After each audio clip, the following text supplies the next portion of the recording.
Now, Mehmood, as a mentor to future leaders, can you maybe share a success story with us where you mentored somebody and that person took your advice to heart?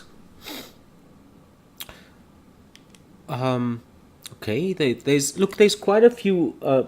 Again, some people will take different advice. I think I've I've mentored a few people where really it's about encouraging them to try new things, take some risks in a structured manner. I've had a few people that they grow up in South Africa, they understand the South African context, but to really be globally competitive, you need to experience the rest of the world. I've seen some of them where I've said, go spend a couple of years and then come back home, and the different perspectives that they pick up by going somewhere else and coming back, they can add a lot more to our economy. And they've moved up, in SAP, so that's been very positive. We have a young team at SAP that is we call it our SAP lab, and these are very young people, come out of university, and what I've spent a lot of time with them is to talk about just go wild, do what you think is best, don't be limited by the corporate kind of paradigm that you fit into, because you are the future. You need to show us. It's not just about how SAP can teach you what to do, but it's about what you can teach SAP from your experiences. And this team has grown from strength to strength, and they're regarded as the best SAP lab, at least in Europe, Middle East, and Africa. I haven't seen the rest of the world, but they're pretty much up there. And the reason is because they've taken that to heart, and they've just, they've been very innovative in the things that they've done. Completely different to how SAP would have tackled it previously. It's that freedom of spirit. It comes with the curiosity, it comes with the hard work, but it says, I'm not going to be held back by what the guidebook tells me to do. I'm going to do something completely different. And they've done some practical things like, with retailers, how does a retailer become a renter of space to its suppliers? They figured that out, and it's young people because they have a different paradigm. So I've been very proud of that in the fact that they've been free to do what they want to do. Is that your co-innovation lab? No, it's not the co-innovation lab. So this is a lab that deals with solutions. We've got a lot of labs in SAP. So the co-innovation lab deals with partners, and there we have to be structured, because what we're doing there is we're building solutions that are going to be commercially viable for our partners. And we have a responsibility to our partners. The partners would come with an idea, we'd help them develop it. This is really around more bleeding edge stuff that says, what is next for SAP? We don't worry about how much revenue you bring in or how much customers you're touching. Come up with 100 ideas that are absolutely out of this world.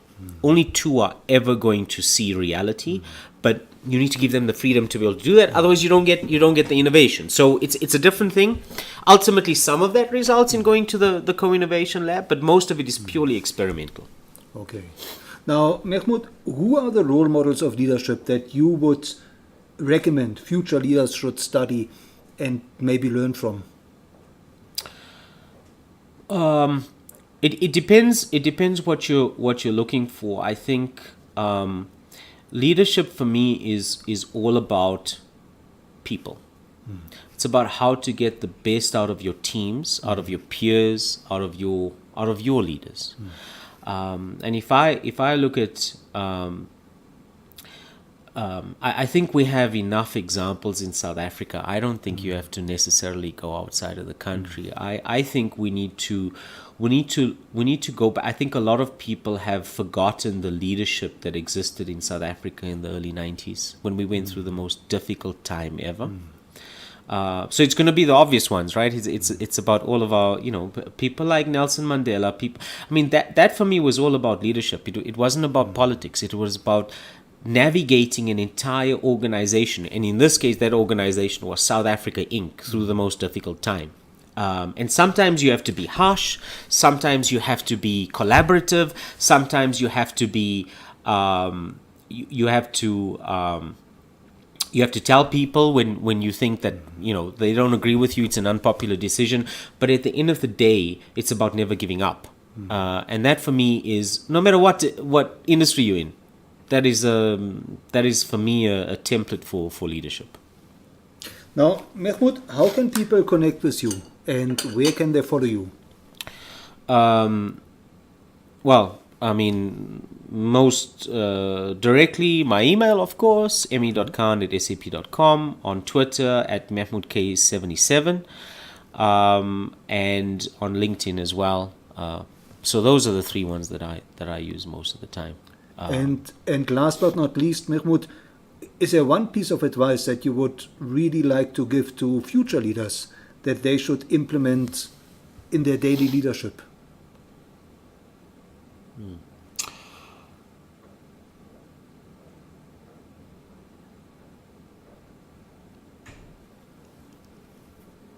Embrace challenges and embrace uncertainty. And I would say, do not be afraid to fail.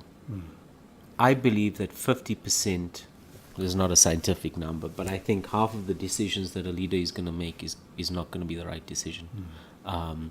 But through making those wrong decisions, you will learn. And as long as you're learning, that's great. Many people are afraid to fail, and I think that, for me, is something that we should never lose. Experiment, fail, and that's how you learn.